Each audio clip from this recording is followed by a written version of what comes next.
Hey everyone, Marjorie Taylor Greene is very upset. I stood with President Trump when virtually no one else did. Campaigned all over the country, spent millions of my own dollars helping him get elected. And I think that's incredibly important. And I do support him and his administration. And I support them in delivering the campaign promises we made to the American people. His remarks, of course, have been hurtful. However, I have something in my heart that I think is incredibly important for our country, and that is to end the toxic fighting in politics. Hey everyone, I'm Rich Lowry of National Review, and that's a different sounding Marjorie Taylor Greene than what we're used to, right? Totally new tone from MTG, part of her strange new respect tour in the media, where she's getting sympathetic, sometimes even friendly and admiring treatment and coverage in the media because she's criticizing other Republicans. This is a well-trod path for Republicans to get media respect. And of course, she also has this huge ongoing feud with President Donald Trump. And there's some commentary to the effect that this will represent a deep and abiding divide within MAGA. You have Trump, who's traditional MAGA, and you have MTG, who represents America first, America only. And this is a really meaningful moment for the future of the movement.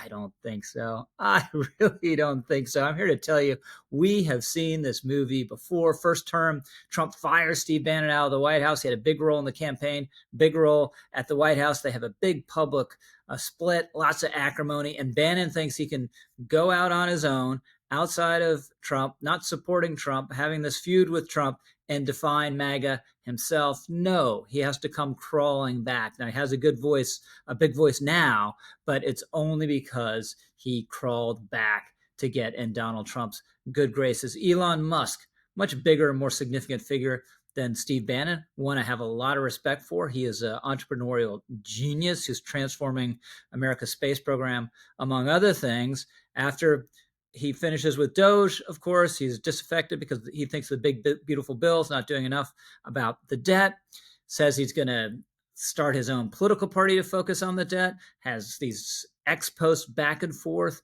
slamming Donald Trump, and he too has to go back to Trump and kiss and make up. So there's no way that Marjorie Taylor Greene is going to achieve the sort of MAGA independence that a Steve Bannon or an Elon Musk couldn't. And she's wrong on the substance. Now, she's obsessed with the Epstein files, a big supporter of this House vote to release all the files willy-nilly. She's quite sincere about this and has public backing on this, but she's wrong on this issue. This is not the way to handle sensitive investigative materials, violating every rule we have about how you should handle them, in part because you don't want innocent people to be smeared by releasing documents that may have their names in them when they've done nothing wrong. And you certainly don't want to do this in service of the idea that you're going to reveal some vast conspiracy that we're not aware of, or that you're going to nail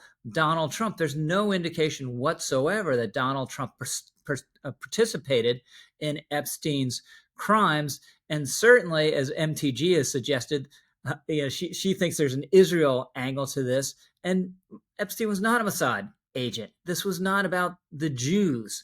So in all those respects, she's barking up the wrong tree. And then the idea that President Trump has turned his back on America first because he's president of the United States and is taking a leading role in the world is also preposterous. Nothing that he's done has hurt the interests of the American people. No American has been hurt by the fact that he's very pro-Israel, or that he hit Iran, or that he's been working to forge a peace in Ukraine, or from all the other diplomacy he's undertaken around the world.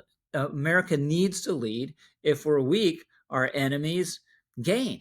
And that's very bad for us. And just to take one concrete example, we need rare earths, and this has been an obsession of Trump's diplomacy to get the rare earth materials themselves, to get production capacity, because China stole our rare earths industry out from under us the last several decades and has been using it to get leverage in trade negotiations, and potentially could cut us off if there were a conflict. And we need these materials to support a modern economy, and especially to build advanced weaponry. So this is diplomacy, engagement with the world, that is all about putting America first. At the end of the day, politically, Marjorie Taylor Greene has always been a pilot fish, right? She has benefited from being attached to the shark.